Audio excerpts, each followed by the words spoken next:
Olá, turminha, sejam todos bem-vindos. Sou o professor Alex Ferreira, professor de Química da plataforma Gonçalves Dias. Tudo bem, turminha?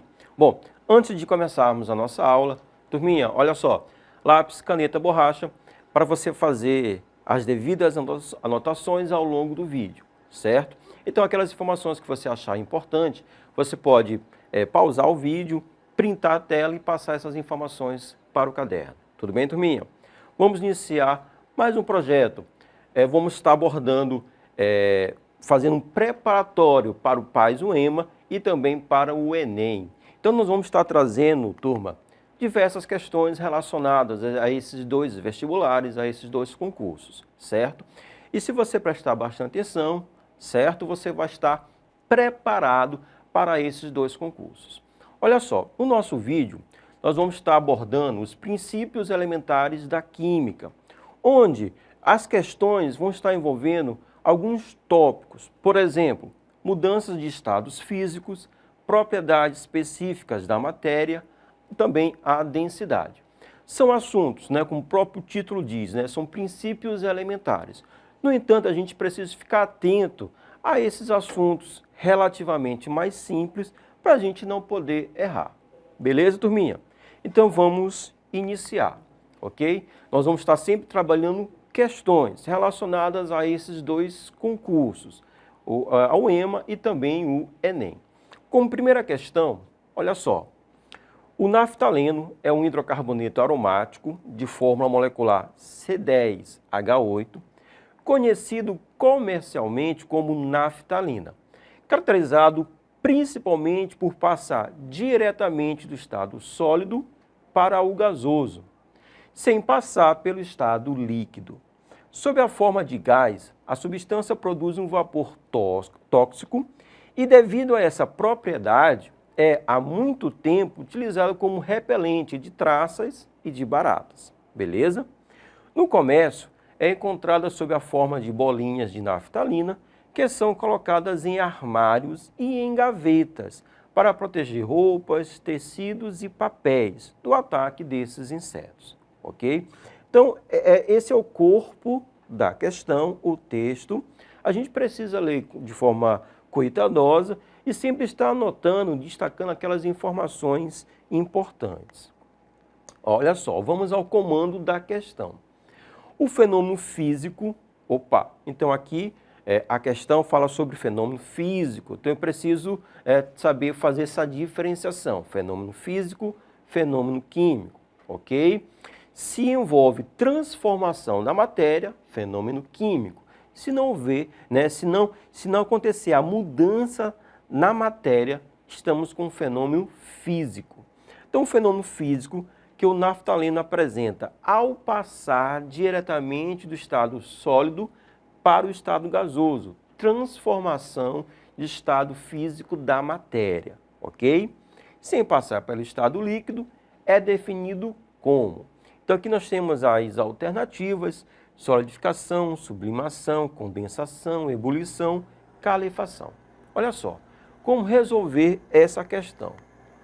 Eu preparei para vocês, turma, se você quiser printar a tela, pode ser agora, certo? 1, 2, 3. Então, eu preparei aqui um esquema onde nós temos as mudanças de estados físicos. A nível desses dois concursos, os estados físicos que vão ser abordados: sólido, líquido e gasoso. Beleza? A questão quer saber qual é a mudança que ocorre na naftalina, que passa diretamente do estado sólido para o estado gasoso. Olha só, fusão, eu tenho a mudança de sólido para líquido. Já de líquido para gasoso, a vaporização, beleza? A vaporização, ela pode acontecer de três maneiras diferentes: evaporação, ebulição, calefação. De forma lenta, evaporação; de forma rápida, ebulição; de forma muito rápida, a calefação. Ok? Bom, com essas informações, eu já consigo eliminar a letra D e a letra E, porque ebulição e calefação são tipos de vaporização, líquido para gasoso, e não é o que a questão está pedindo, ok? Agora, o processo inverso: gasoso para líquido, condensação, certo? E líquido para sólido, solidificação. Voltando aqui para as alternativas, eu já consigo eliminar também a letra A, solidificação, que é líquido para sólido, e a letra C, a condensação, que é gasoso para líquido. Turminha, sobrou qual alternativa? A letra B, sublimação. Pois é, sublimação, né, de acordo com o nosso esquema, eu vou ter a passagem direta do estado sólido para o estado gasoso. Então, a alternativa correta, a letra B, sublimação. Show de bola? Questão simples, mas nós precisamos ter esse conhecimento. Show? Segunda questão. O cobre é um elemento químico de cor alaranjada que se apresenta como um material versátil de grande interesse econômico. Leia a reportagem sobre os roubos de fios de cobre. Então, nós temos aqui o título: Furtos de fios de cobre aumenta com crise e mercado clandestino. Nem escolas e serviços públicos escapam dos criminosos, que causam prejuízos e transtornos. Um crime de difícil combate e que é cada vez mais comum e afeta desde órgãos públicos até empresas particulares, casas e comunidades inteiras. O furto de fios e cabos. O objetivo dos ladrões é coletar o máximo de cobre, metal nobre, que é um excelente condutor elétrico e gera muito interesse no mercado. Então, um trecho dessa reportagem, certo? Continuando, ó. Esse tipo de furto não é novidade, mas com a crise, enfrenta uma onda de incidência. Desde o ano passado, o cobre mais que dobrou de preço diante da valorização do dólar, somado à escassez no mercado e à alta demanda, certo? Ó, a propriedade específica da matéria apresentado pelo cobre que permite que o mesmo, sob tensões de tração, seja transformado em fios, gerando alto interesse econômico, é conhecida como.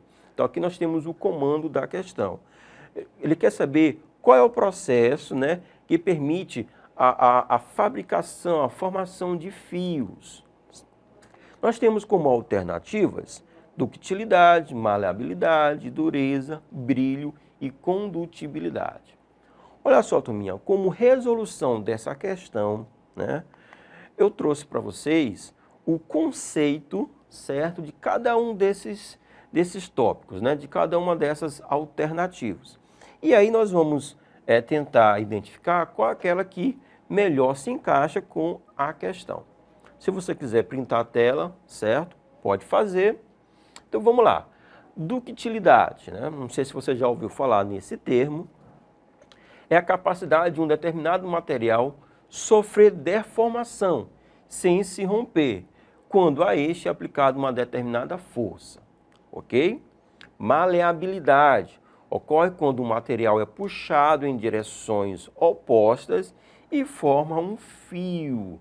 Então, você já percebeu que a nossa alternativa correta vai ser justamente a letra B, a maleabilidade. Então, essa é a propriedade específica da matéria que permite a formação de fios de cobre.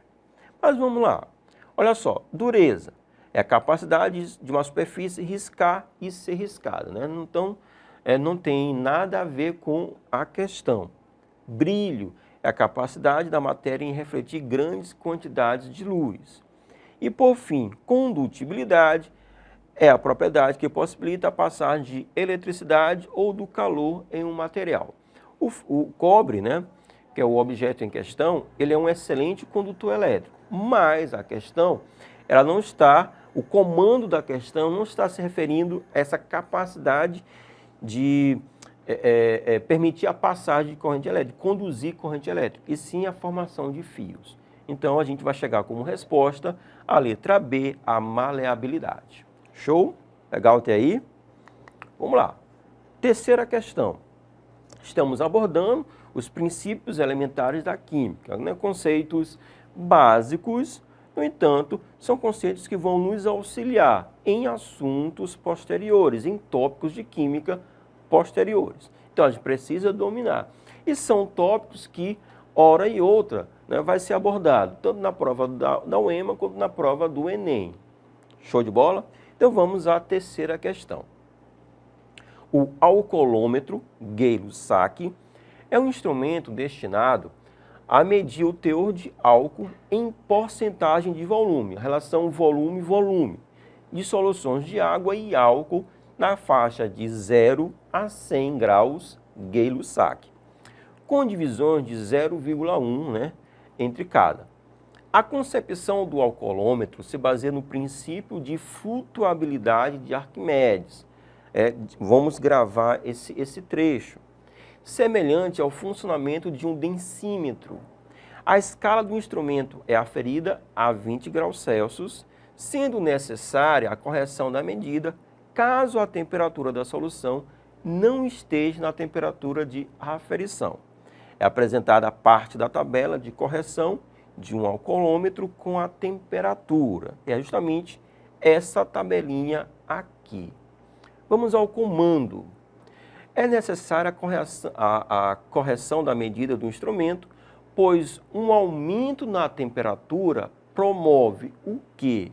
Então, nós temos o aumento da dissociação da água, aumento da densidade da água e do álcool, mudança do volume dos materiais por dilatação, aumento da concentração de álcool durante a medida, alteração das propriedades químicas da mistura álcool e água. Turminha, olha só.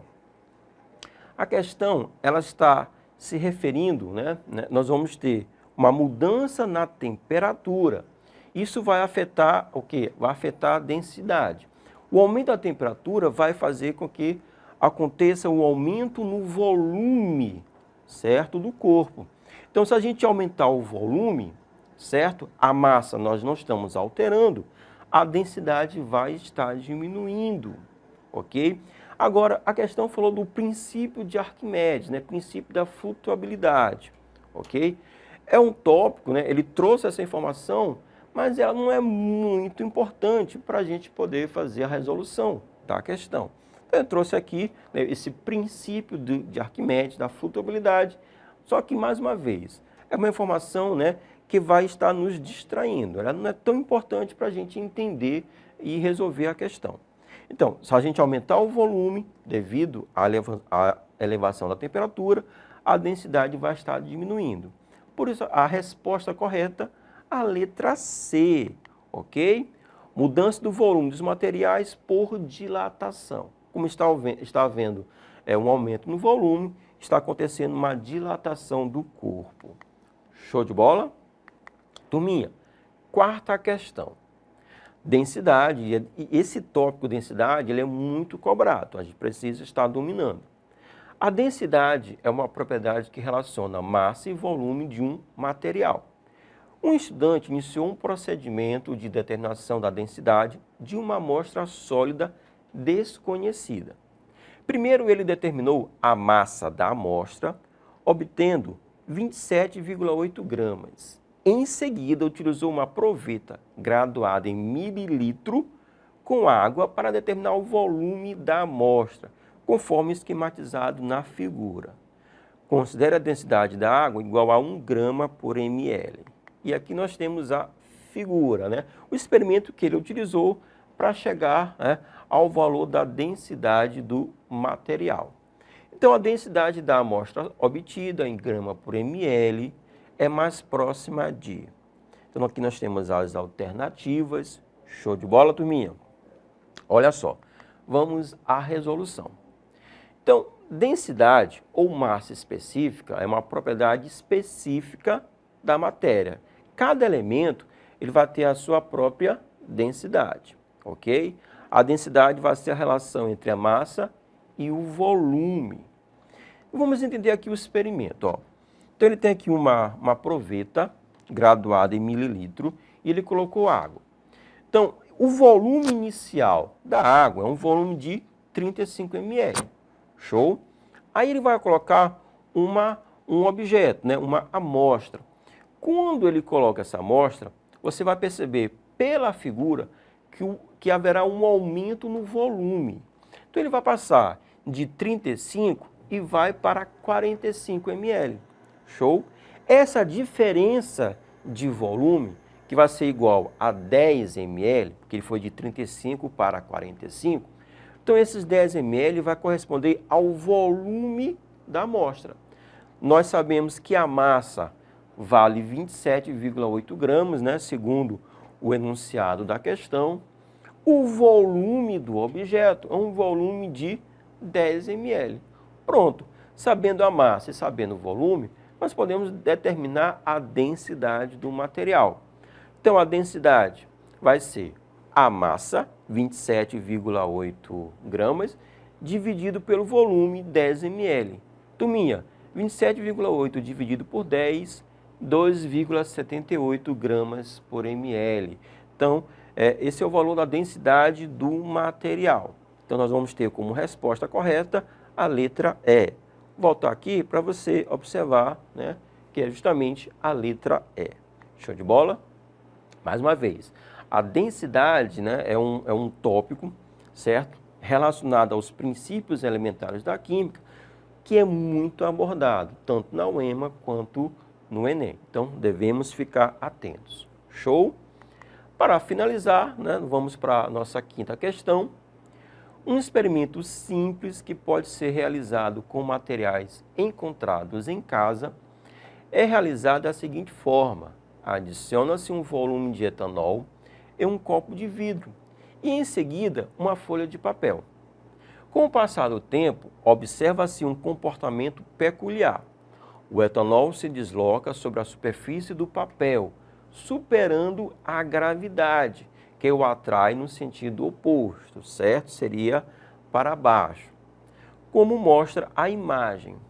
Para parte dos estudantes, isso ocorre por causa da absorção do líquido pelo papel. Então, nós temos aqui a figura, ok? Que vai estar representando o quê? Nós temos aqui um volume de etanol, foi colocado um papel, pode ser um papel de filtro, ok?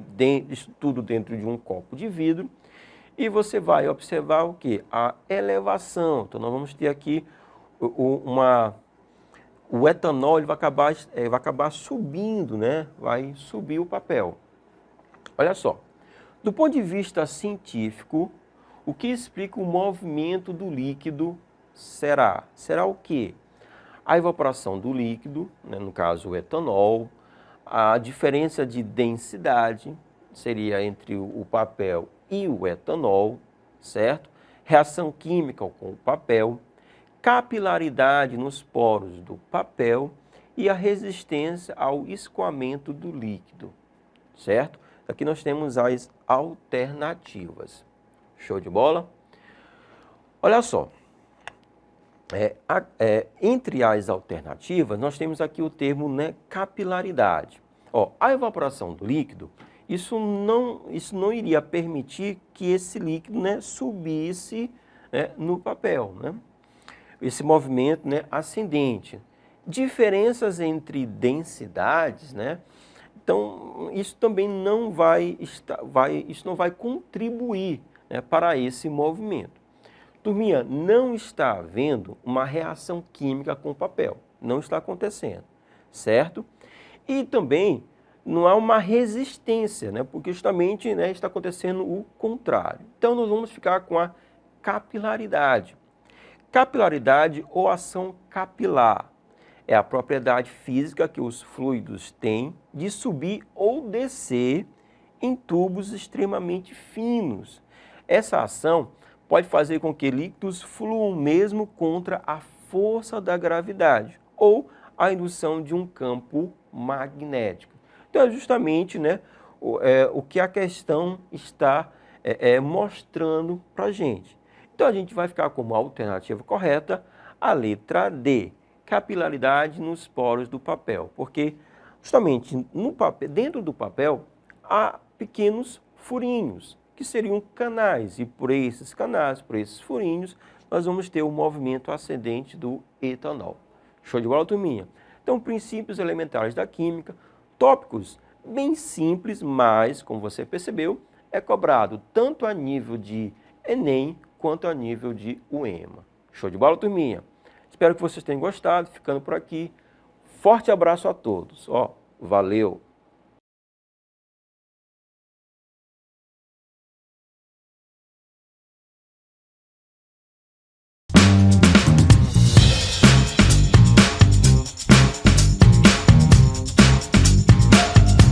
Olá, turminha, sejam todos bem-vindos. Sou o professor Alex Ferreira, professor de Química da plataforma Gonçalves Dias. Tudo bem, turminha? Antes de iniciar o vídeo, lápis, caderno, caneta, borracha, para você fazer as devidas anotações ao longo do vídeo. E aquelas informações que você achar interessante, você pode pausar, printar a tela, passar essas informações para o caderno e assim continuar com os seus estudos. Show de bola, turminha? Bom, estamos fazendo uma série de revisões relacionadas ao Enem e o PAS-OEMA, ok? Então vamos estar abordando diversas questões relacionadas a tópicos mais cobrados, né, de química. Então nós vamos, no nosso vídeo de hoje, vamos trabalhar a ideia de substâncias e misturas. Então, são tópicos que são muito cobrados a nível de Enem e a nível de UEMA. Então, atenção às informações, ok? Foco. E nós vamos aqui estar abordando o conceito de alotropia, tipos de misturas e os processos de separação de misturas. Show de bola? Então, vamos iniciar. O fenômeno da alotropia, então, vamos destacar esse termo, ok?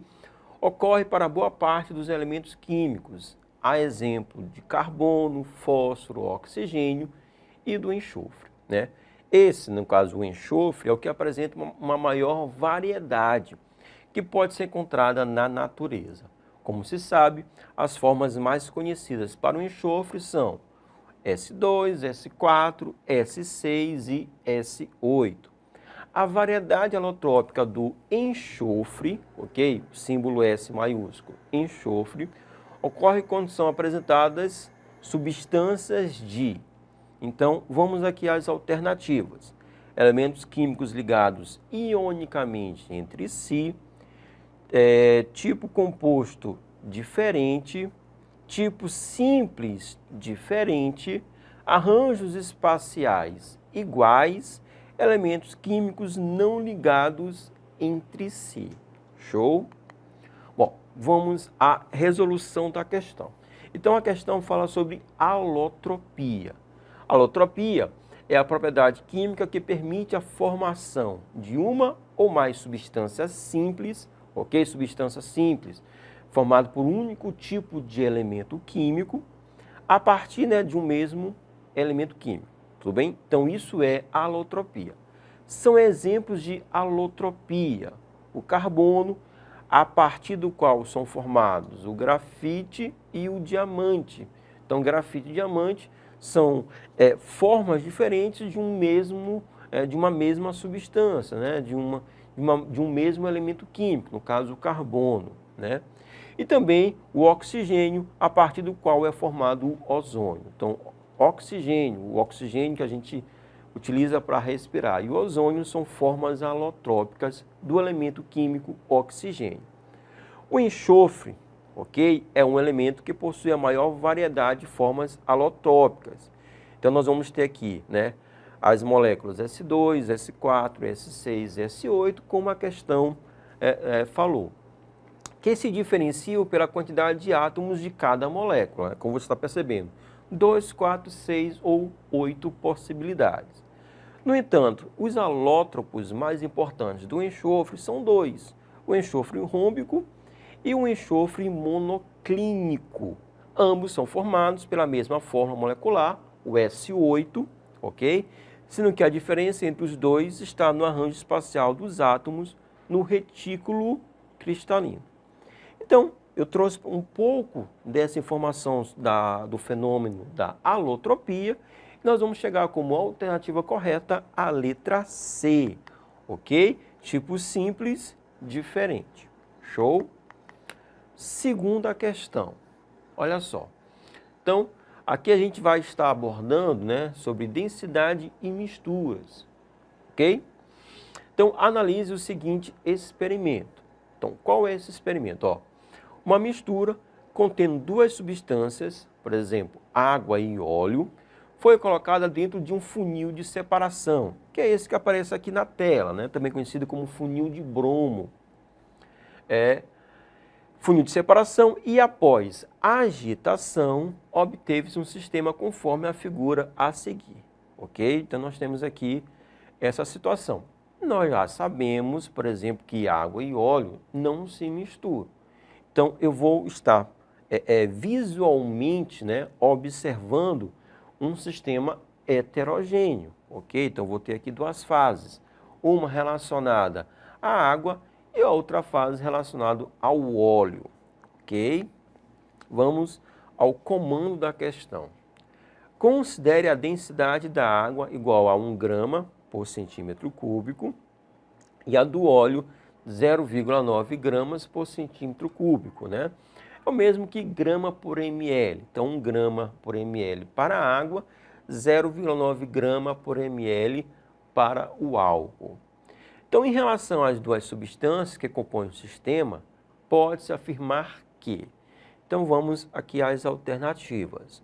O óleo está na parte de cima do funil de separação, a água está na parte de cima do funil de separação, a mistura é totalmente miscível, a mistura contém uma fase e dois componentes, o óleo sairá primeiro ao abrir a torneira, ok? Vamos analisar essas alternativas. Então, olha só, nós sabemos, pelas informações da questão, que o óleo ele é menos denso que a água, certo? Então, nessa mistura, que é uma mistura, né, onde eles são imiscíveis, tem uma mistura heterogênea. Água e óleo são imiscíveis. Então, nós vamos ter duas fases com dois componentes, certo? O óleo vai estar na parte de cima porque ele é menos denso que a água. Então, quando a gente abrir aqui a torneirinha, quem vai sair primeiro? Quem vai sair primeiro vai ser a água e não o óleo. O óleo vai sair por último. A água é mais densa, vai ficar na parte de baixo, certo? E ela então vai sair primeiro. Então, com base nessas situações, o que a gente pode afirmar? A resposta correta vai ser a letra A. O óleo está na parte de cima do funil de separação, justamente por ser menos denso que a água, ok?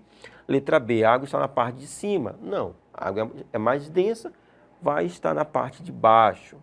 A mistura é totalmente miscível. Não, eles são immiscíveis, ok? A mistura contém uma fase? Não, duas fases. Contém dois componentes, mas também duas fases. O óleo sairá primeiro, não pode acontecer porque o óleo está na parte de cima. Então, a alternativa correta, a letra A. Beleza? Tudo bem até agora, turminha?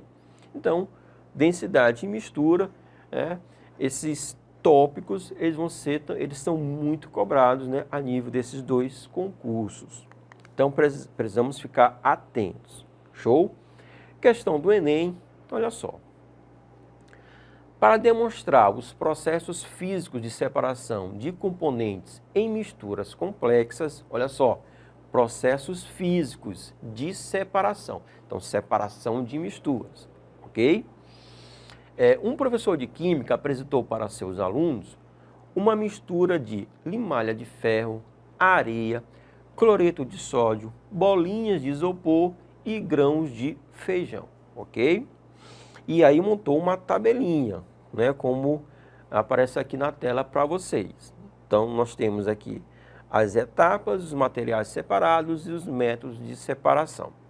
Os componentes foram separados em etapas na seguinte ordem, né? Como nós temos aqui na tabela. Em qual etapa foi necessário adicionar água para dar sequência às separações? Etapa 1, 2, 3, 4 ou etapa 5. Então, vamos aqui, turminha, a resolução da questão, ok? Montei aqui um esqueminha para a gente compreender, certo, a questão. Então, inicialmente, nós temos uma mistura heterogênea, vários componentes, limalha de ferro, areia, cloreto de sódio, bolinha de isopor e os grãos de feijão. Pela tabela, ok? A primeira etapa, o método utilizado será a catação, ok? Então, nesse processo, que é um processo muito rudimentar de separação de componentes de uma mistura, quem que eu vou conseguir separar? Turminha, vai ser mais fácil, visualmente, vai ser mais fácil retirar os grãos de feijão. Então, nesse método da catação, eu vou estar retirando os grãos de feijão. Então, eu vou ficar com a limalha, areia, cloreto de sódio, bolinhas de isopor, certo? O segundo método, vai ser a imantação. Então, eu vou retirar a limalha de ferro. Por quê? Porque é a substância que vai ter essa característica, né, de ser imantada. Então, eu vou conseguir retirar, ok, o ferro, certo? Quando eu retiro a limalha de ferro, vai sobrar quem? Areia, cloreto de sódio e as bolinhas de isopor. E é justamente agora que nós vamos utilizar a água, certo? Por quê? Quando eu faço a utilização da água, então eu vou conseguir o quê? Eu vou conseguir fazer a flotação. Então, as bolinhas de isopor, que são menos densas, elas vão ficar na superfície, vão estar flutuando, ok? A areia vai ficar no fundo do recipiente e o cloreto de sódio vai ser dissolvido pela água. Então, nesse momento, eu estou utilizando a água na etapa 3, na flotação, e agora eu vou conseguir retirar as bolinhas de isopor. Então, nesse momento, eu utilizo a água, então a resposta correta será a letra C, a etapa 3. Beleza, turminha? Vamos lá. Próxima questão. Também uma questão do Enem. Para preparar o vinho de laranja, caldo de açúcar é misturado com o suco de laranja e a mistura é passada em panos para retenção de impurezas. O líquido resultante é armazenado em garrafões que são tampados com rolhas de cortiça.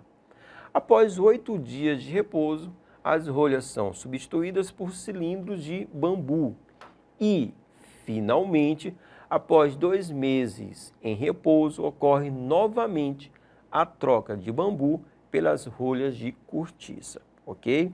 Então aqui é um trecho de um artigo retirado da revista Química Nova na Escola. Vamos lá, vamos agora ao comando da questão. O que a questão está querendo que a gente faça? O processo físico e químico que ocorre na fabricação dessa bebida são, respectivamente, processo físico, processo químico. Essas duas situações, elas são utilizadas, ok, em processos de separação de misturas. Lembrando que o processo físico, eu não vou ter a mudança da matéria, então a matéria vai continuar a mesma. Já no processo químico, sim, haverá uma mudança na matéria. Show? Então eu tenho decantação e fervura, filtração e decantação, filtração e fermentação, decantação e precipitação, precipitação e fermentação. Então queremos saber de forma respectiva o processo físico e o processo químico utilizado, ok?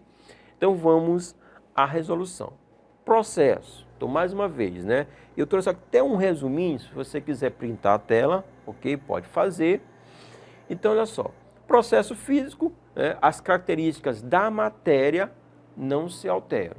Já no processo químico, essas características elas são alteradas, certo? Então essa seria a diferenciação de processo físico, processo químico. Então eu retirei 2 trechos. Primeiro, a mistura é passada em panos para retenção de impurezas, ok, turminha? Aqui nós temos o quê? Nós temos uma filtração, beleza? Estou filtrando, ok? As impurezas, elas vão ser elas vão ficar, né, presas no filtro. Então, o filtro não vai deixar passar essas impurezas.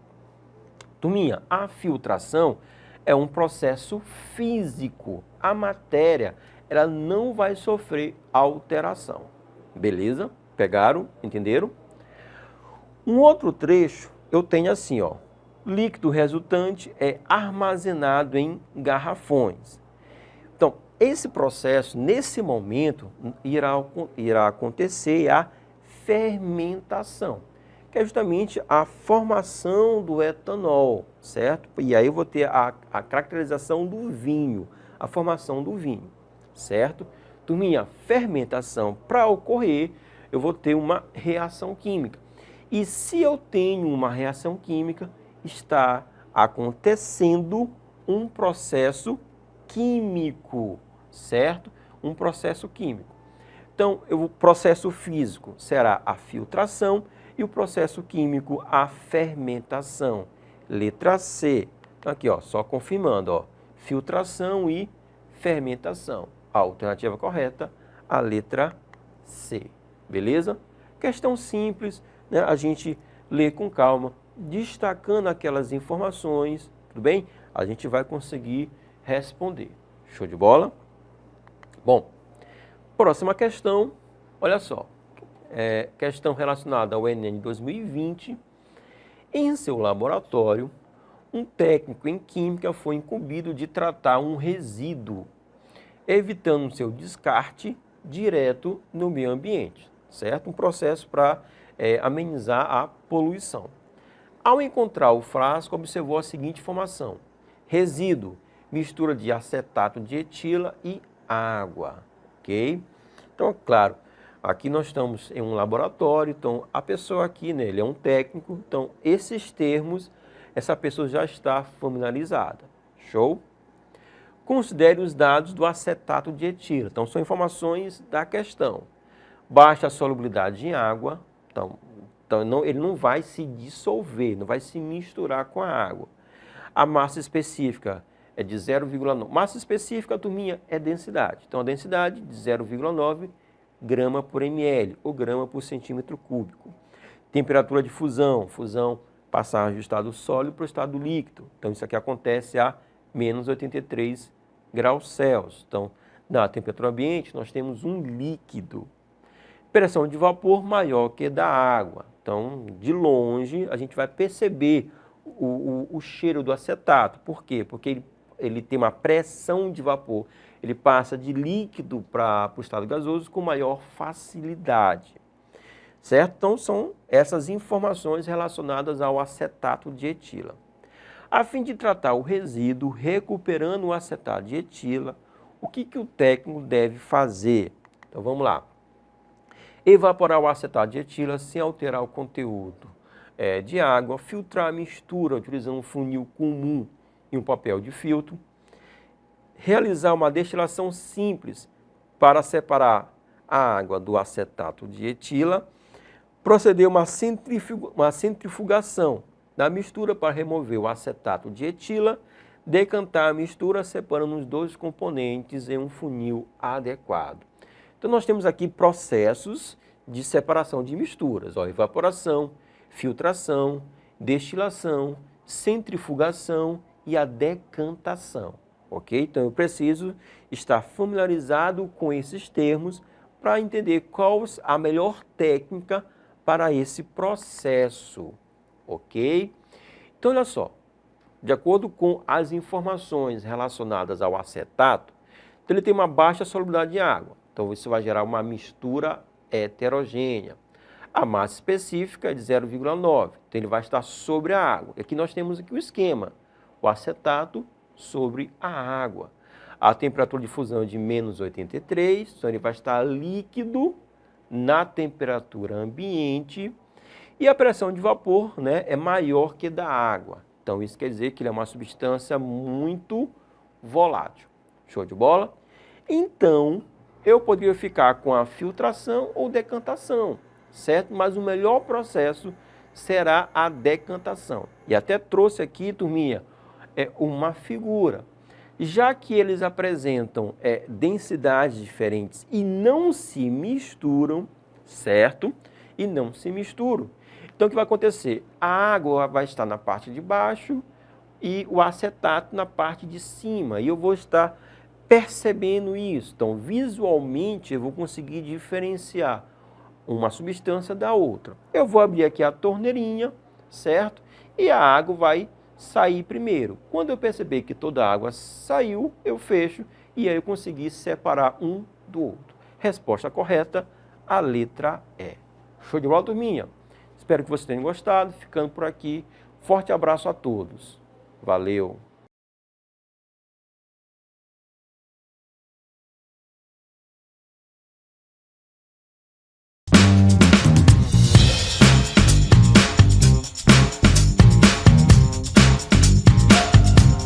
E aí, meus amores, tudo bem com vocês? Eu sou a professora Renata Fex, sou a professora de matemática e, nesse momento, nós estamos iniciando, né, o nosso preparatório PAS, o EMA-ENEM, tá? E nesse caso, né, como nós estamos com foco aí nesses dois exames, eu já trago para ti, né, questões resolvidas dentro daqueles assuntos que nós sabemos que mais são cobrados dentro desses exames, tá? Então, vai ter momentos que nós vamos trabalhar com você a resolução comentada no passo a passo de questões do PAS o EMA e também, né, outros momentos nós trabalharemos questões específicas do Enem. Até porque são dois exames, né, que a depender, né, do conteúdo em si, nós sabemos o foco maior, o que é solicitado, como é cobrado. Então, dentro desse contexto, nós estamos trazendo algumas questões para vocês, né, para você acompanhar o procedimento de resolução e qualquer dúvida você já sabe. Você tem o seu material de apoio, aí você acessa ele,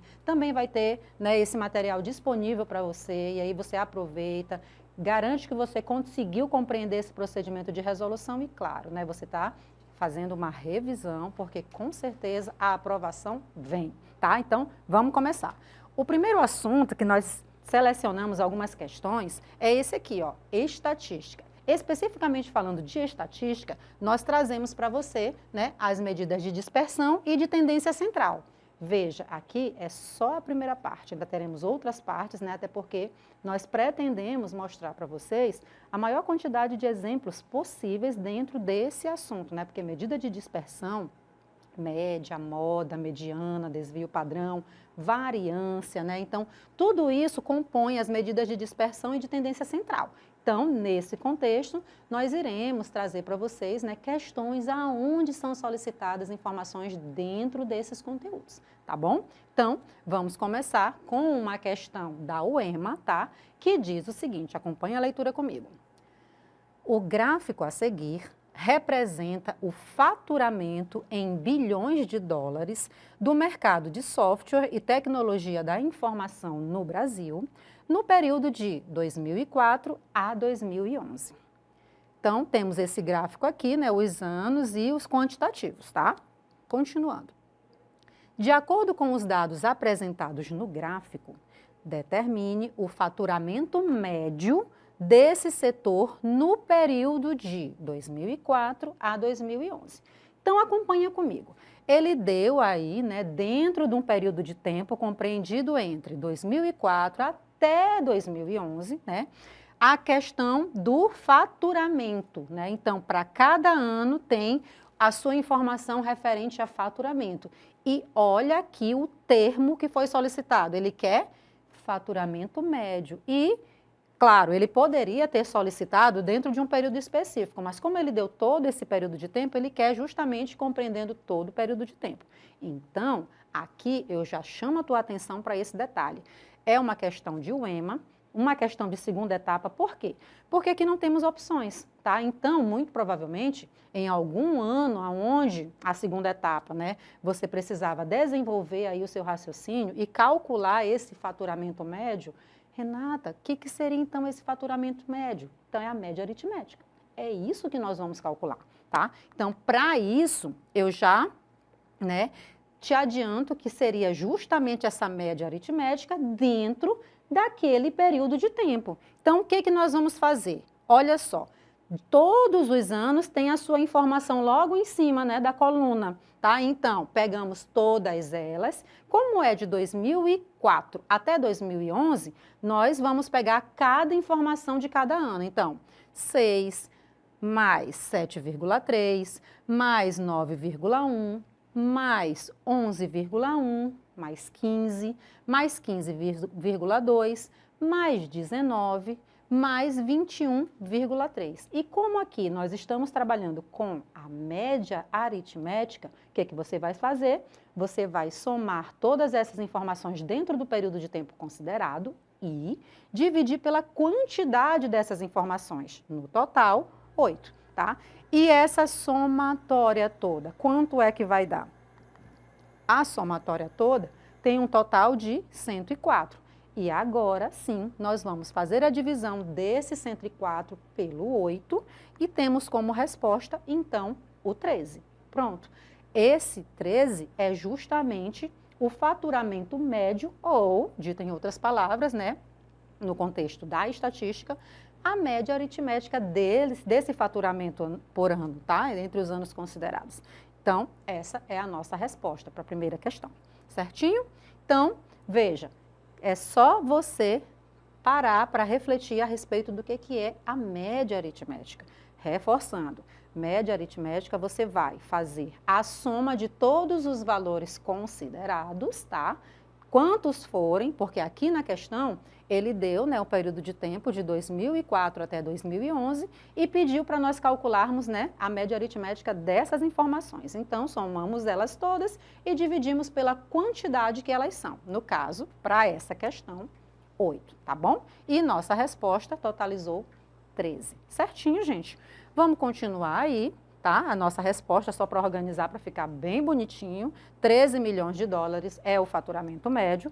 E agora vamos passar para uma próxima questão, aonde agora nós estamos trazendo para você uma questão do Enem, tá? Então, acompanhe a leitura, porque você está vendo que tem bastante texto, e desse texto nós vamos, né, ir chamando a atenção para algumas informações importantes, tá bom? Então, vamos lá começar a leitura. A qualidade de sementes é verificada, entre outros fatores, pelo índice de germinação. Uma grande empresa afirma que o índice de germinação de suas sementes é de 90%. Essa empresa e 10 pequenos produtores, que formam uma cooperativa, estão concorrendo a um auxílio financeiro que permitirá aumentar os negócios.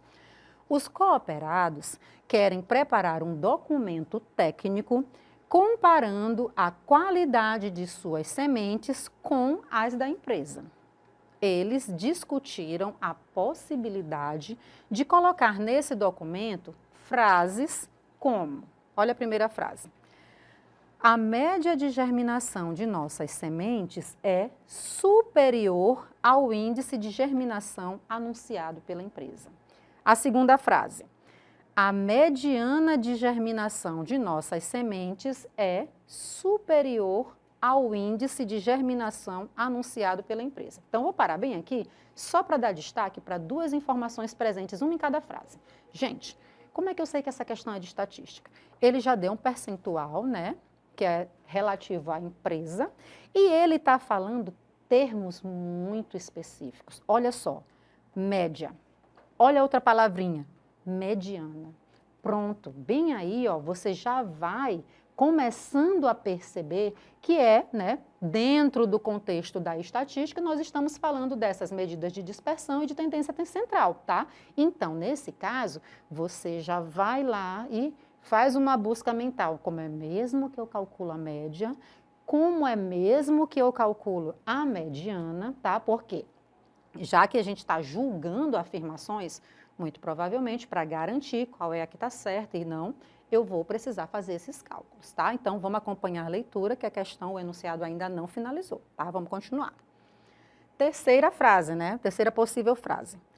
A média de germinação de nossas sementes é igual ao índice de germinação anunciado pela empresa. Novamente, ó, média, tá? Continuando.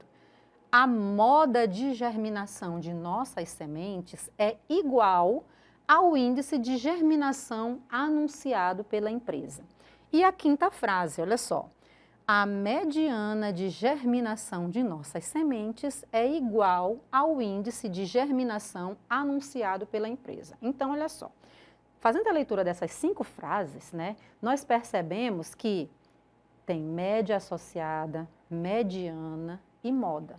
tá? Então, é dentro desses 3 conceitos que nós vamos fazer análise, porque tem momentos que ele está dizendo que é igual, tem momentos, como lá nas outras frases, vou voltar, ó, é superior, e comparado com quem? Com esse índice de germinação, né, respectivo lá da empresa, tá? Continuando aí. Eles decidiram anotar a porcentagem de germinação das sementes de cada cooperado, analisar as frases e decidir qual era a correta para, então, colocá-la no documento, tá? As porcentagens anotadas foram 90%, 65%, 70%, 75%, 95%, novamente, ó, 95%, 90%, 80%, novamente 80% e, por fim, 90%, tá? Continuando aí, a frase a ser colocada no documento é a de número. Na letra A, 1, letra B, 2, letra C, 3, letra D, 4 e, por fim, letra E, 5.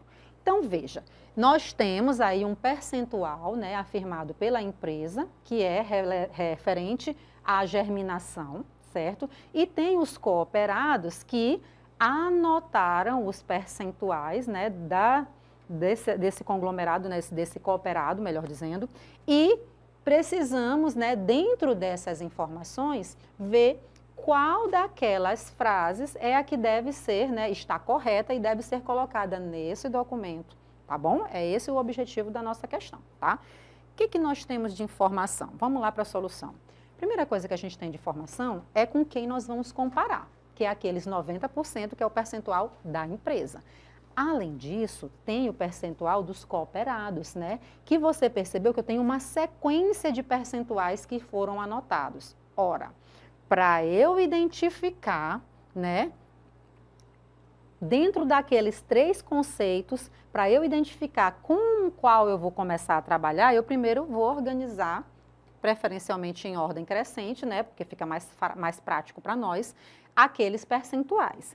E colocando eles em ordem crescente, eles ficam postos assim, ó, 65%, 70%, 75%. Lembra que 2 vezes apareceu o 80%? Então, eu vou precisar colocar eles na sequência, né, e 2 vezes, tá bom? Então, 80%, 80%, a mesma coisa aconteceu com o 90%, só que ele apareceu por 3 vezes. Então, mais uma vez eu vou colocar na sequência, tá? As 3 vezes que ele apareceu, ó, 90%, 90%, 90%, depois as 2 últimas vezes que apareceu 95%. Por que mesmo, Renata, que tu precisou organizar assim? Ora, eu tenho aqui, né, 10 percentuais e a mediana, quando nós fazemos o cálculo, nós identificamos se se trata de uma quantidade par de informações ou ímpar. Por quê?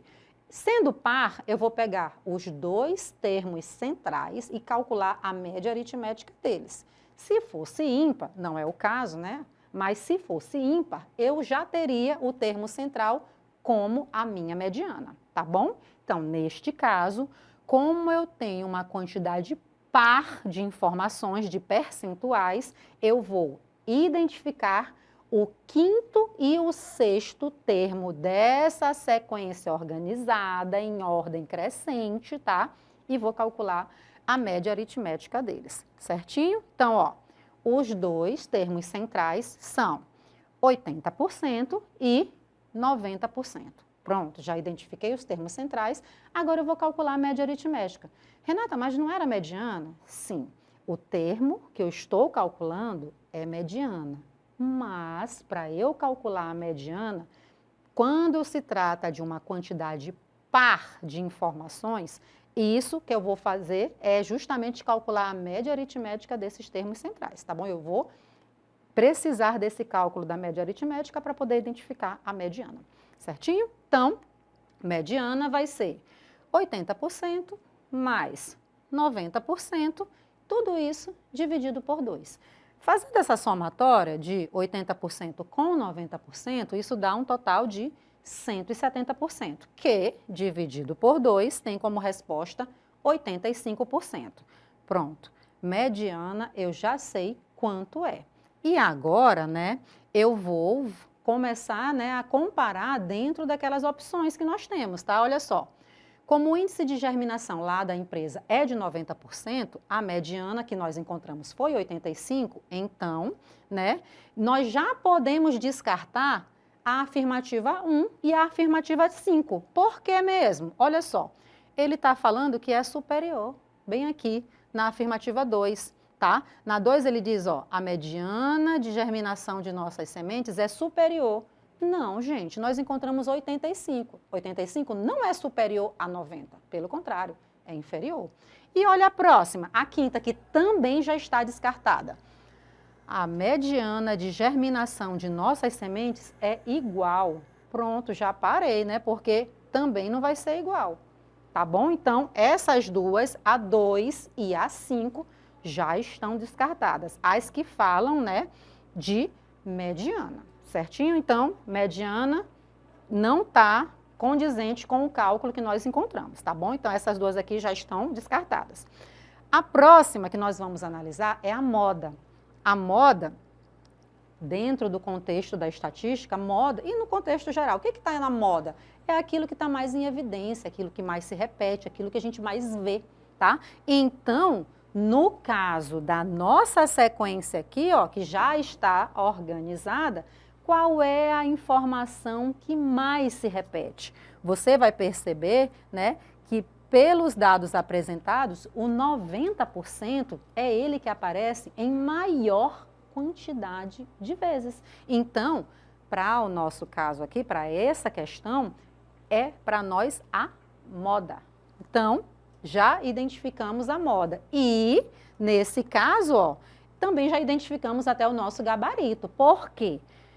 Porque lá na afirmativa 4 diz o seguinte, ó, a moda de germinação de nossas sementes é igual ao índice de germinação anunciado pela empresa. Então, veja, pelos conceitos, né, da estatística que nós usamos aqui, até então a mediana, né, pelo nosso cálculo, nós já eliminamos duas opções. Na moda, com a moda que nós calculamos ainda há pouco, nós já identificamos o nosso gabarito.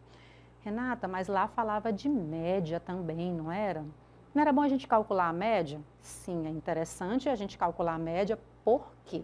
Para garantir que você está entendendo. Lembre, quando a gente fala de média, existem duas médias. Existe a média aritmética, ou média simples, e existe a média ponderada. Não é o caso aqui nosso da média ponderada, mas é interessante, né, você já ir garantindo que você compreendeu sobre a média aritmética, que é o caso aqui, tá? Então, vamos continuar a questão, muito embora já tenhamos encontrado o nosso gabarito, que é a letra D, tá? Mas vamos continuar para finalizar os nossos cálculos, né? Tá faltando só a média mesmo, né? Então, vamos lá. Então, a 1 e a 3 falam exatamente sobre a média, e ela nós vamos calcular a partir de agora. Olha só, média, lembra, eu vou somar todos aqueles percentuais e vou dividir essa somatória pela quantidade dos percentuais. Veja, aqui nós temos 65% mais 70% mais 75% mais. Bem aqui, eu vou parar para você prestar bastante atenção. Apareceu 2 vezes 80%, 3 vezes 90% e 2 vezes 95%. Por que, Renata, isso? Por que só esses estão multiplicados?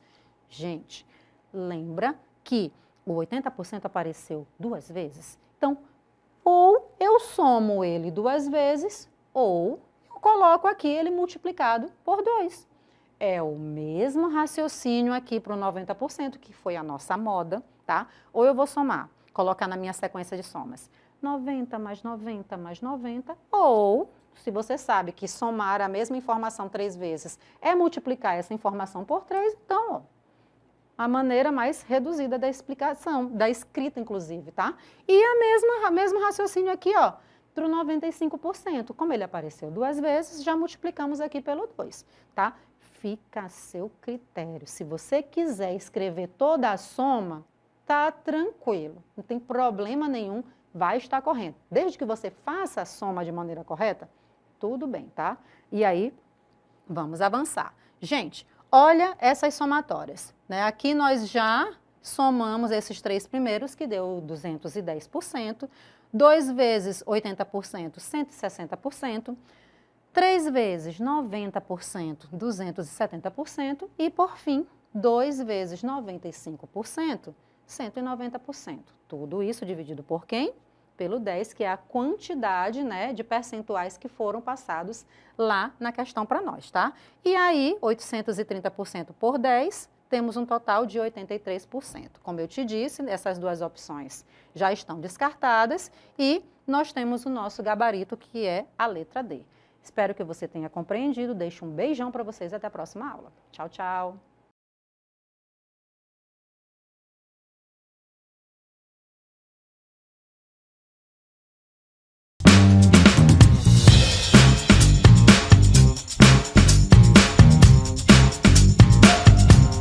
E aí, meus amores, tudo bem com vocês? Eu sou a professora Renata Fex, estou a professora de matemática e, dando continuidade ao nosso preparatório PAS Enem UEMA, né, o EMA-Enem, no caso, eu trouxe para vocês mais questões dentro da estatística envolvendo o assunto medidas de tendência central e dispersão, tá? Nesse caso, nós estamos na parte 2 da resolução de exercícios. E lembra, aqui o nosso objetivo é treinar dentro de questões já aplicadas nesses 2 exames, né, o EMA e Enem, treinar com base nos conteúdos, né, que nós selecionamos, aqueles que nós vimos que estão mais evidentes nesses 2 exames, e claro, reforçando que cada exame tem a sua maneira, né, de solicitar as questões.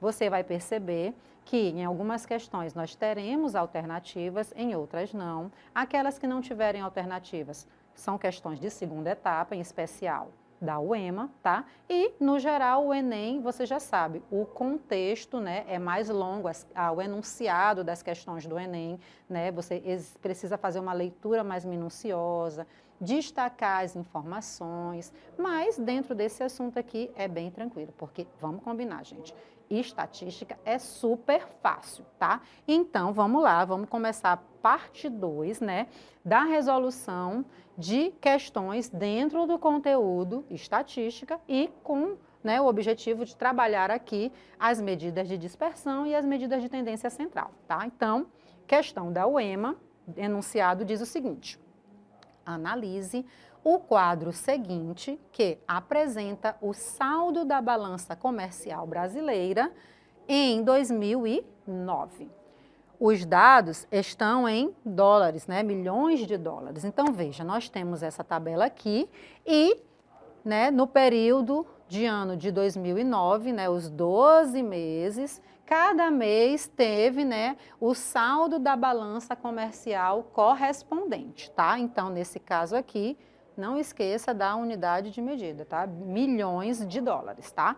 Continuando aí, o gráfico que representa a análise da balança comercial no segundo trimestre de 2009, de acordo com os dados apresentados no quadro, é. E aí, ó, nós temos na letra A, essa parte da tabela, tá? Com os meses setembro, outubro e novembro. Na letra B, né, essa outra parte da tabela aqui, só que colocada, né, de uma outra forma, né, em um outro layout, com os meses julho, agosto e setembro.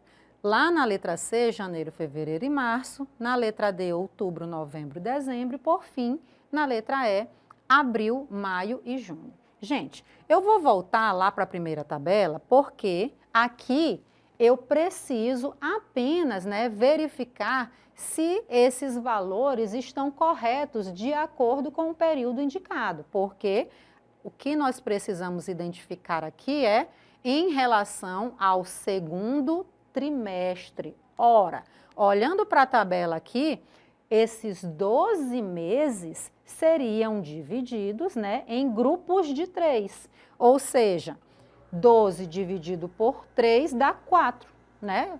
Ou melhor, nesse caso aqui, como ele está se referindo a segundo trimestre eu vou fazer a divisão, 12 dividido por 3, ou 12 dividido por 4, né? A depender, no caso, é 12 dividido por 4, porque eu vou estar agrupando de 3 em 3, ó, e dá 4. Então, nesse caso aqui, ó, eu tenho janeiro, fevereiro e março, tá? Que é o primeiro trimestre. No segundo, abril, maio e junho. No terceiro, julho, agosto e setembro. E, por fim, o quarto trimestre, outubro, novembro e dezembro. Então, gente, o que eu já quero chamar a tua atenção pelas opções aqui? Lembra que eu falei para você qual é o segundo trimestre? Abril, maio e junho. Será que eu vou poder usar esses meses que estão aqui na letra A? Tá? Ó, na letra A. Será que eu vou poder usar isso? Analisando de acordo com as alternativas. Gente, segundo trimestre, janeiro, fevereiro e março é o primeiro. Abril, maio e junho é o segundo. Então, só vai servir para nós a tabela que tiver os dados referentes a esses meses. Então, ó, na letra A, setembro, outubro e novembro. Dentro lá da nossa divisão que nós fizemos ainda há pouco, isso aqui é um trimestre? Começando em setembro? Não, tá? Então, letra A está fora. Letra B, julho, agosto e setembro. É o trimestre considerado o segundo trimestre? Também não. Na letra C, janeiro, fevereiro e março. Gente, isso aqui é primeiro trimestre, então também está fora. Outubro, novembro e dezembro. Vixe, essa mesma aqui não tem como ser trabalhada porque é o último trimestre, tá? Então, agora sim chegamos no nosso gabarito, né? Abril, maio e junho, tá? E essa sim é a nossa resposta, justamente porque são os meses, é o período do ano, né? Que corresponde a esse trimestre considerado, que é o segundo.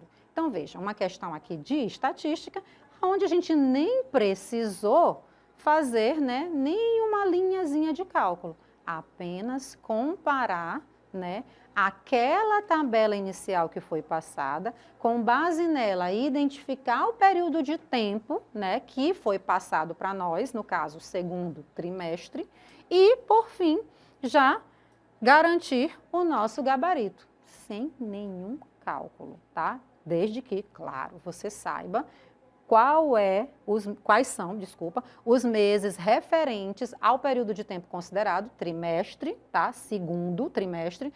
Então, a gente já chegou na nossa resposta, tá bom? Então, primeira questão, estava bem tranquila, 0% de cálculo, bem suave da gente entender, né? Então, passemos agora para a próxima questão do Enem, que o enunciado diz o seguinte: em uma corrida de regularidade, a equipe campeã é aquela em que o tempo dos participantes mais se aproxima do tempo fornecido pelos organizadores em cada etapa.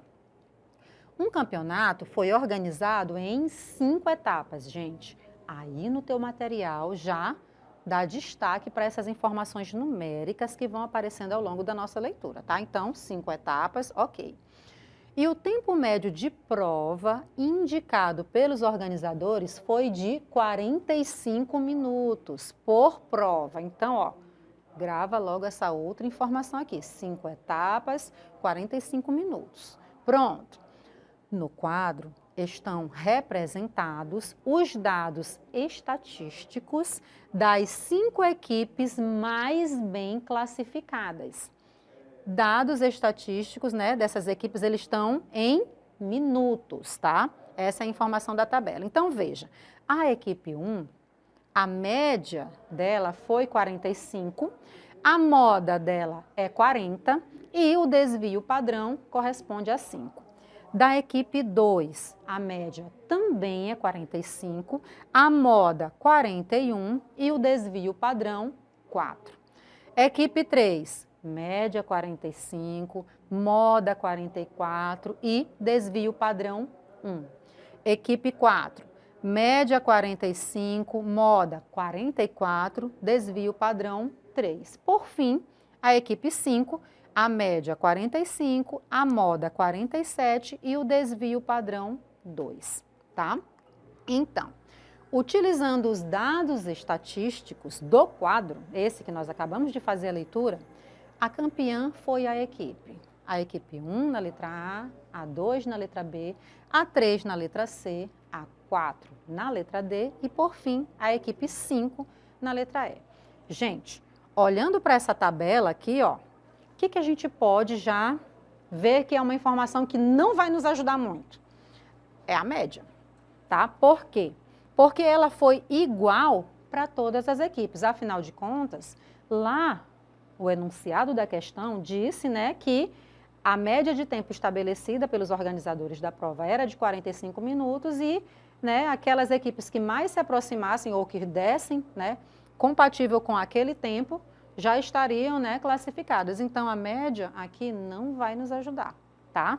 Em relação à moda, nós percebemos, nós até, né, já respondemos uma questão que envolvia esse raciocínio sobre a moda. Moda é aquele que mais aparece. Então, nesse caso aqui, para nós definirmos, né, a respeito da moda, a gente vai só, né, colocar aqui esses conceitos de moda e de desvio padrão, tá?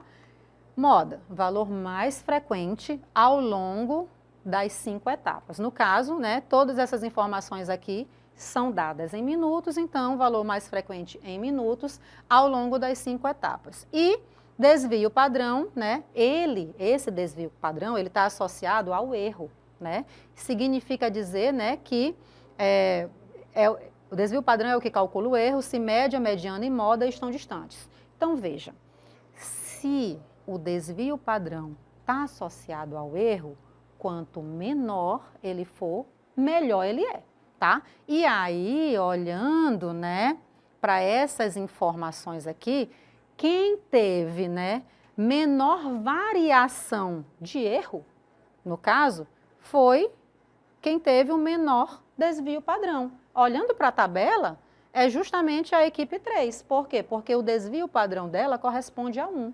Ou seja, essa foi a equipe, né, que é aquela que nós vamos marcar como nossa opção. Por quê? Porque, reforçando, desvio padrão, como ele está associado ao erro, quanto menor o erro, ou, aqui, como está dizendo no próprio enunciado, quem sofreu a menor variação desse erro foi a equipe 3 e, portanto, ela é a equipe vencedora. Essa é a letra C do nosso gabarito. Certinho, gente? Vamos passar para mais uma questão, novamente uma questão da UEMA, e o enunciado dela diz o seguinte, acompanha comigo. A tabela a seguir mostra a distribuição dos salários mensais dos empregados de uma agropecuária nordestina. Então, nós temos 18 funcionários que recebem R$ 940, 12 funcionários que recebem R$ 1.600, 14 funcionários que recebem R$ 2.000, 12 funcionários que recebem R$ 3.000, 4 funcionários recebem R$ 4.000, 3 funcionários recebem R$ 5.000 e, por fim, um funcionário recebe R$ 8.000. Acompanhando aí. Com base nos dados dessa tabela, calcule a porcentagem dos funcionários que recebem abaixo da média salarial dessa empresa. Então, veja, pela leitura que nós fizemos do enunciado, né, nós já identificamos quantos funcionários recebem, né, cada valor desses aqui que está nessa primeira coluna. E detalhe, olha o que foi solicitado. Nós precisamos dizer a quantidade percentual, tá, de funcionários que recebem abaixo de quê? Da média salarial. Então, veja, nós precisamos saber quanto é essa média, tá? E com base nessa média, depois de identificado quanto é a média salarial, é que nós vamos, né, pela leitura da tabela, ver a quantidade de funcionários que recebem menos, né, abaixo. Mas não somente isso em percentual, tá bom? Então, vamos começar. A tabelinha está aqui do ladinho, tá? E a primeira coisa que a gente precisa fazer é calcular a média aritmética, tá? Então, essa média vai ser exatamente, né, a multiplicação de cada informação dessa aqui, ó, do valor do salário pela quantidade de funcionários. Então, nós temos 940 vezes 18, mais 1.600 vezes 12, mais 2.000 vezes 14, mais 3.000 vezes 12, mais 4.000 vezes 4, mais 5.000 vezes 3, mais 8.000 vezes 1, que é o próprio 8.000, tá?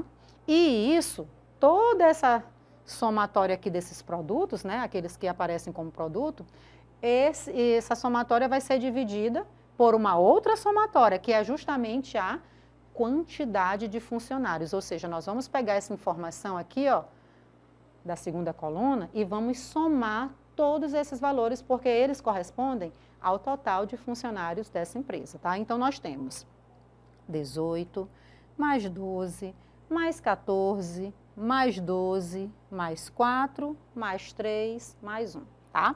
Então, fazendo aqui, primeiramente, cada multiplicaçãozinha lá no numerador, nós teremos 16.920 mais 19.200 mais 28.000 mais 36.000 mais 16.000 mais 15.000 mais 8.000, tá? Tudo isso dividido por 64. Essa somatória aqui, ó, toda ela corresponde a 139.120. E isso dividido pelo 64, temos uma resposta igual a R$ 2.173,75. Olha só, isso aqui para nós corresponde à média salarial, tá? É a média de todos os salários desses funcionários para essa empresa, tá? E agora? Agora, eu preciso calcular o percentual de funcionários que recebem abaixo desse valor. Significa dizer que eu já não vou mais trabalhar com esse povo todo, não. Aqueles 64 funcionários, não. Sabe por quê? Porque tem gente que recebe mais que R$ 2.173,75. Observa que de esses salários aqui, ó, 3.000, 4.000, 5.000, 8.000, esse pessoal aqui, todas essas pessoas recebem acima da média. Nos interessa não os que estão acima, mas os que estão abaixo da média. Então, é a quantidade de funcionários que recebem 940, corresponde a 18. Isso eu vou somar com o 12, que são os que recebem 1.600. Ora, 1.600 é menor do que a média. E também aqueles que recebem 2.000, porque também é menor do que a média. Então, tá? Aqueles que correspondem à somatória de funcionários, né, que recebem abaixo da média, é essa somatória aqui, ó, 18 mais 12 mais 14. Isso aqui traz para nós um total de 44 funcionários. Olha só, se ele não tivesse me pedido em percentual, bem aqui já era a minha resposta, tá? Mas a questão pediu o percentual, tá? Então, veja, aqui a gente já está muito além, está muito próximo de chegar, né, no nosso gabarito. Por quê? Porque a única informação que está faltando agora é calcular esse percentual, gente, né? Então, para calcular esse percentual, o que é que nós vamos fazer? Nós podemos, né, fazer a divisão dessa quantidade aqui, ó, o 44, que corresponde à quantidade de funcionários que recebe abaixo da média, e fazer essa divisão pelo total de funcionários, que corresponde ao 64. Renata, é 64 mesmo? Sim, é. Basta somar, ó, todas essas informações, e todas essas informações nós até somamos ainda há pouco quando calculamos a média. Então, nós só aproveitamos essa informação, né, que a soma já tinha sido feita para o cálculo da média, tá bom? Então, fazendo essa divisão aqui do 44 pelo 64, o que que nós obtemos? Olha o número que nós obtemos, 0,68750. Gente, agora é só transformar para porcentagem, tá? E transformando para porcentagem, você vai, né, ajustar essa vírgula, porque o que eu preciso? Eu preciso lá no meu denominador o 100. Para eu fazer aparecer esse 100 no meu denominador, essa vírgula, ela vai andar, né, para após 2 algarismos. E aí, ó, por esse motivo, ficou 68,750 sobre 100.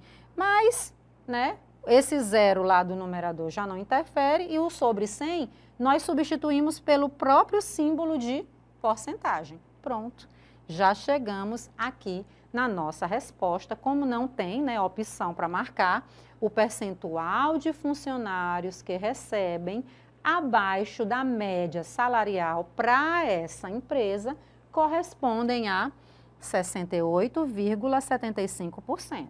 Gente, muita atenção na leitura, tá? Para que você garanta que você conseguiu chegar na resposta correta. E veja, aqui o nosso raciocínio foi calcular a média percentual e com base nela, né, calcular a média aritmética, com base nela ir atrás de um quantitativo percentual. Eu espero que você tenha compreendido. Beijão para vocês, até a próxima aula.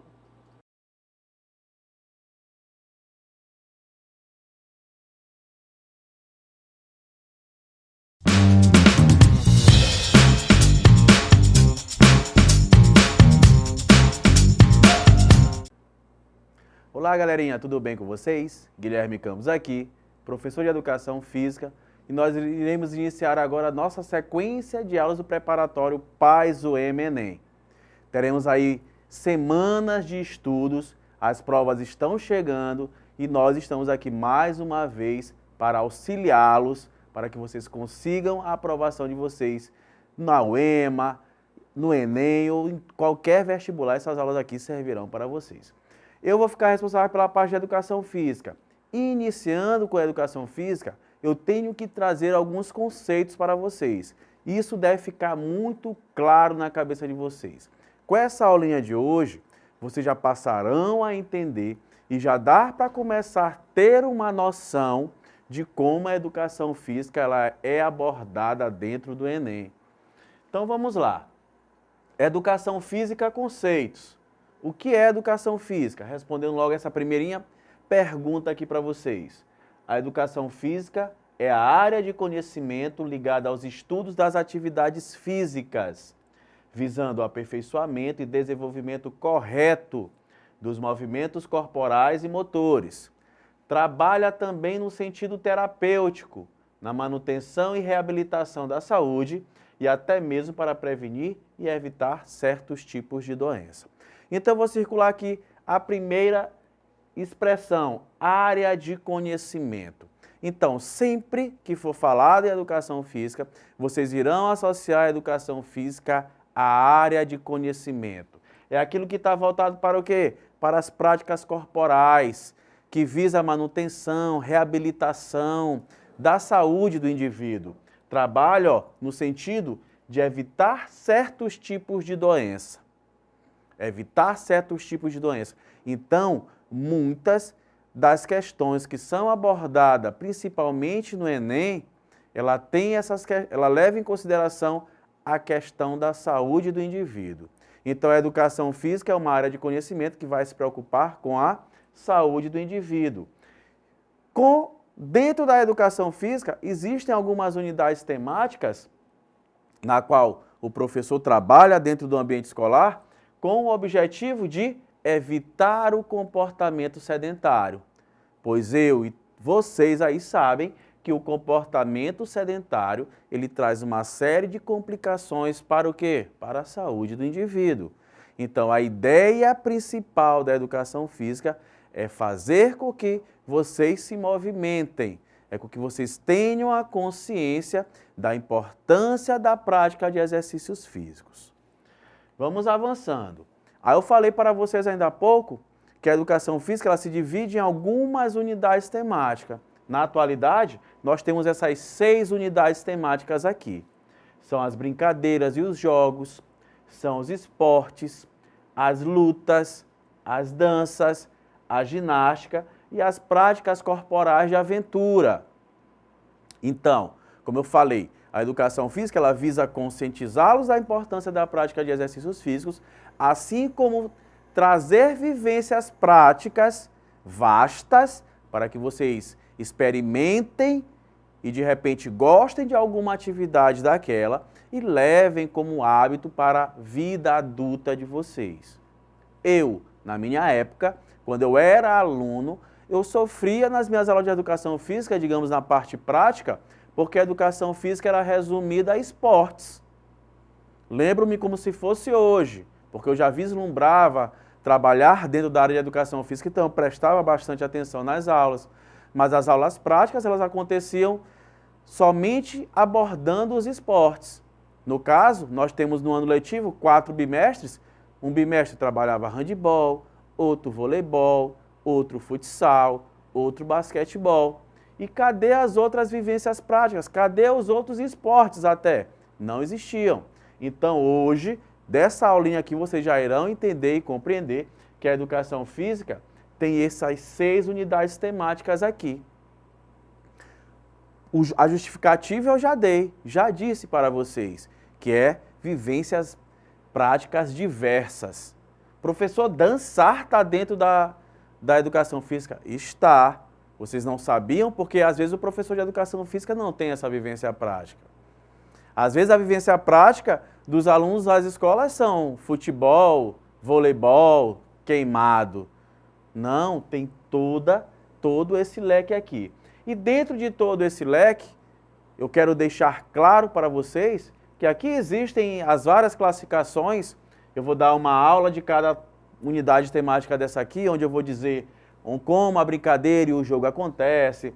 Vou classificar os esportes, esporte de combate, de invasão, esporte de rede, esporte de marca. Vocês vão entender essas nomenclaturas, mas o que é importante dentro da educação física, mais uma vez, é que a vivência de qualquer unidade temática dessas aqui, que são essas 6, vai trazer benefícios nos aspectos sociais do indivíduo. Professor, como assim? O indivíduo ele vai se tornar mais sociável. Ele não vai jogar futebol sozinho. Ele não vai nadar ali sozinho, mesmo que ele esteja na raia, mas ele conversa. Ele não vai dançar. Claro que existe a dança solo, nós iremos falar sobre mais, existe dupla, existe dança coreografada. Então, ele de alguma forma ele vai estar socializando. Vai trazer benefícios também nos aspectos psicológicos. Nós vivemos uma sociedade atual onde muitas pessoas sofrem, ainda mais depois da pandemia, sofrem de ansiedade e depressão.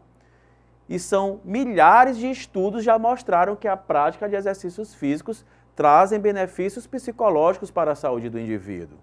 São liberados vários hormônios que trazem uma sensação de bem-estar, a endorfina, a ocitocina, a serotonina, vários hormônios aí que vão auxiliar o indivíduo nesse combate à ansiedade e à depressão. Nos aspectos cognitivos, contribui para que o indivíduo ele tenha uma melhor concentração, ele tenha um melhor rendimento escolar. Aspectos físicos, olha só, eu coloquei o último aqui, aspectos físicos, porque quando nós falamos em educação física, geralmente as pessoas associam as práticas esportivas, as práticas de qualquer atividade física, apenas aos benefícios físicos. E eu mostrei que acima dele existem outros 3 tipos de benefícios. E eu vou ser mais amplo ainda, e eu vou ser bem pontual em dizer que a educação física é o único componente curricular que trabalha o indivíduo de forma integral, que trabalha o indivíduo no seu todo. Aí aqui eu vou até falar um pouquinho agora do PAS-UEMA. No PAS-UEMA não existe uma prova teórica, uma avaliação teórica de educação física. Mas olhe a importância da educação física para você fazer a sua prova. Você deve entender que você praticando exercício físico, você vai gerar todos esses benefícios aqui para a tua saúde. Com certeza você terá o melhor rendimento na sua prova. Ainda mais aqueles que irão fazer aí de repente o CFO, o EMA, o CFO, né, que é Corpo de Bombeiro, ou para a polícia. Aí já tem o teste físico lá, o TAF. Você também vai precisar bastante do aspecto físico, tá? Então, educação física, área de conhecimento. Vamos avançando. Aí eu vou trazer duas nomenclaturas aqui que eu vou diferenciar para vocês. Atividade física de exercício físico. Atividade física, segundo a Organização Mundial da Saúde, é qualquer movimento corporal produzido pelos músculos esqueléticos que requer gasto energético. Então, eu vou falar aqui, ó, circulei aqui para vocês, qualquer movimento corporal. O que é que eu estou falando aqui para vocês? Mostro na imagem, tá aqui o Homer Simpson dormindo. Ele dormindo aqui, ele está tendo gasto energético? Tá, ele está tendo um gasto energético. Só que esse gasto energético, ele é o quê? Ele é reduzido. Professor, quando é que o indivíduo deixa de gastar energia? Somente quando ele morre. E como é que ele gasta energia dormindo? O organismo dele está funcionando. O coração está batendo, o pulmão, o rim está funcionando, tudo está funcionando. Então, esse funcionamento do organismo, essa fisiologia, tem gasto energético. Mas eu falo aqui, ó, qualquer movimento corporal, subir um lance de escada, um indivíduo, vou dar os exemplos aqui daqui a pouco, mas hoje o mundo ele se tornou mais sedentário e o gasto energético reduzido por conta da vida moderna. O homem pré-histórico ele era nômade, ele caçava, ele não tinha domínio ainda da agricultura, então ele não tinha moradia fixa, então ele se deslocava, fazia grande deslocamento, apareciam vários obstáculos, então a hora ele saltava, ele corria, aparecia um leão, ele tinha que correr, aparecia um elefante, ele tinha que fazer, sei lá. Então essas coisas vai fazendo com que o homem tenha mais movimento. Então, estado de repouso é igual ao gasto energético reduzido. O Homer aqui, mesmo dormindo, tem gasto energético. Isso aqui chama-se organismo basal, tá? E o que seria exemplos aqui de atividade física? Ó? O carinha aqui, ó, tá limpando a casa, tá lavando o carro. A galerinha ali, ó, tá jogando futebol. Um pedreiro tá aqui, ó, construindo uma casa. Vocês visualizarem o aspecto físico de um pedreiro, muitas das vezes é bem definido. Por quê? Porque ele tem um gasto energético elevado. Porque ele pratica muita atividade física no seu dia a dia. Nós temos aqui uma moça lavando as louças, um pessoal ali, um grupinho ali andando de bicicleta. Tudo isso aqui é atividade física. Por que que isso aqui é atividade física? Porque tem um gasto energético maior do que se o indivíduo estivesse dormindo. Aí, exercício físico, a diferença de atividade física e exercício físico. É toda atividade física, percebam que no início do conceito já tem aqui falando de atividade física. Ó. É toda atividade física planejada, estruturada e repetitiva, que visa a melhoria das capacidades físicas do indivíduo. Aqui, ó, essas três características aqui é que diferenciam a atividade física de exercício físico. Aqui já é quando o indivíduo ele vai a uma academia, procura um profissional de educação física e esse profissional de educação física vai montar a sua série de treinamento e vai dizer para ele, olha, tu vai vir aqui 4 vezes na semana, dia tal tu vai treinar esse grupo muscular, dia tal tu vai fazer isso, tal, tal, tal. E aí ele vai sendo avaliado e vai sendo trabalhado as capacidades físicas. Professor, e quais são essas capacidades físicas? São essas. O que é capacidade física primeiro? É todo atributo físico que é treinável pelo indivíduo. Ou seja, é tudo aquilo que se o indivíduo treinar, ele vai melhorar. Exemplos tá aqui para vocês, ó. Velocidade, agilidade, coordenação motora, equilíbrio, flexibilidade, força, resistência, tudo isso aqui, se o indivíduo treinar de forma planejada, estruturada e repetitiva, ele vai melhorar. Vamos avançando. Aí eu vou trazer como exemplo aqui, ó, uma capacidade física do indivíduo. Tá aqui, ó, a força. E quais são as fases dentro do treinamento esportivo que o profissional de educação física executa no seu planejamento, na sua estrutura de treino? Existe a avaliação, o indivíduo ele é avaliado, é visto ali como é que ele está naquele momento, visto composição corporal,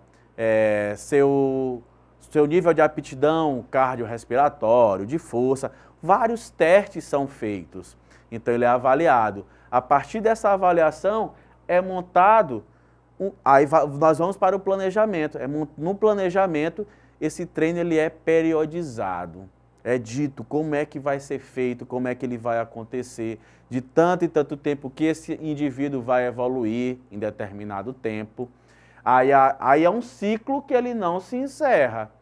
Porque há 3 meses, depois de 3 meses mais ou menos, o que acontece? Ele vai ser reavaliado. As capacidades físicas dele será melhorada? Será melhorada com certeza se ele tiver feito um bom planejamento, uma boa periodização de treino. Então, o treino ele deve ser readaptado, ele deve ser refeito mais uma vez, tá certo? Então, esse ciclo aqui ele é constante. Aptidão física, vamos lá. Aptidão física é a capacidade de realizar as atividades cotidianas com tranquilidade e menor esforço. Está relacionada à saúde e também à prática de atividades físicas e tarefas do dia a dia. Vou circular aqui, ó, realizar as atividades cotidianas. Isso aqui é muito importante, porque existem 2 tipos de aptidão física. Existe uma aptidão física que é para o indivíduo realizar as suas atividades do dia a dia, e existe uma aptidão física, digamos que essa trabalha a questão da performance do indivíduo. Professor, seja mais claro. Vou dar exemplos para tentar deixar isso mais fácil na cabeça de vocês. Eu sou professor de educação física, estou aqui dando aula. Aparecendo bem no cantinho da televisão de vocês, tá a nossa intérprete de Libras, Day. Day está tendo um gasto energético mais alto que o meu. Porque através dos gestos dela, que ela está traduzindo as minhas palavras para a comunidade surda. Então ela tem um gasto energético maior. Então vamos imaginar se Day não frequentasse a academia, que ela treina, ela é maromba, ela treina, ela ia ter dificuldade para quê? Para realizar a sua atividade laboral, no caso, o trabalho dela. Porque é cansativo, não é fácil. Então já ia estar o quê? Já estaria prejudicando o dia a dia dela, o cotidiano dela. Então, por isso é importante ela ter a sua aptidão física, para que ela tenha a sua autonomia, para que ela consiga, pelo menos, trabalhar. Compreenderam? Professor, e o outro tipo de aptidão física? Posso até voltar à imagem ainda há pouco dos jogadores de futebol lá. Gabigol e Arrascaeta sentadinhos treinando uma capacidade física que era a força. Eles precisam treinar a sua aptidão a nível de performance, porque eles são atletas profissionais. Então, aqueles atributos físicos que são treináveis, que são o quê? Que são as capacidades físicas, devem estar bem alinhadas, bem apuradas. Então, vocês conseguem compreender aí essa diferença. Vou colocar aqui 2 imagens que vai ficar mais claro ainda na cabeça de vocês. Ó. A aptidão física, nem sempre ela estará relacionada à performance, o que é diferentemente de saúde. Quando eu falo da prática de exercícios físicos, eu falo do indivíduo que está buscando saúde. Saúde para ter a sua autonomia. Coloquei aqui uma imagem minha. Volto até o exemplo que eu dei ainda há pouco. Estou aqui trabalhando. Aqui é a minha prática laboral. Eu preciso de um certo nível de aptidão física para executar. Às vezes bem menos, digamos, do que de um pedreiro. Um pedreiro utiliza muito mais a mão de obra, muito mais a força, muito mais a resistência muscular do que eu. Tanto que a sua aptidão física ela vai melhorando com o passar do tempo, quando ele vai construindo mais casas, digamos. Aí a gente vai fazer um link aqui com o exercício físico.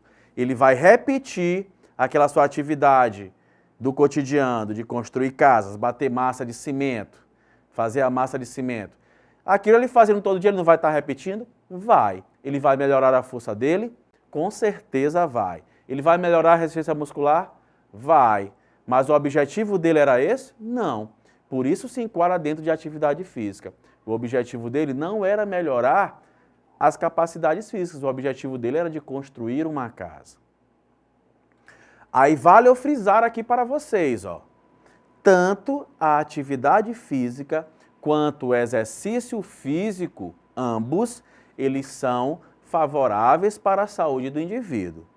Mesmo que eu gere benefícios que sejam de forma inconsciente, como acontece na atividade física. No exercício físico é muito consciente. Lá naquelas 3 fases do treinamento esportivo, está escrito lá, daqui a tantos tempos, o objetivo é chegar a esse nível de condicionamento. Assim como o pedreiro também chega. Então, ambos chegam a um nível de aptidão melhor. E o que é importante, o corpo estar em movimento. Porque o corpo estando em movimento, já vai acontecer o quê? Vai combater aquele comportamento sedentário. Aí aqui ao lado está uma foto minha também, na academia. Aqui eu estava treinando para melhorar o quê? O meu nível de aptidão física. Para que eu consiga desenrolar, para que eu consiga ter a minha autonomia e executar as tarefas que eu necessito com a minha autonomia. Existe uma série que a gente vê aí na televisão que mostra indivíduos que estão com um quadro de obesidade gigantesco, muito avançado, obesidade mórbida mesmo, que não conseguem nem tomar banho. São indivíduos que perderam o quê? A sua autonomia. Então, sempre que for falado alguma coisa relacionada à educação física, práticas de exercícios físicos dentro do Enem, vocês vão associar essa prática de exercícios físicos buscando saúde. Então, galerinha, eu espero que vocês tenham compreendido, tenham entendido aí um pouquinho sobre a nossa aula, Educação Física Conceitos. Vamos para cima, hein?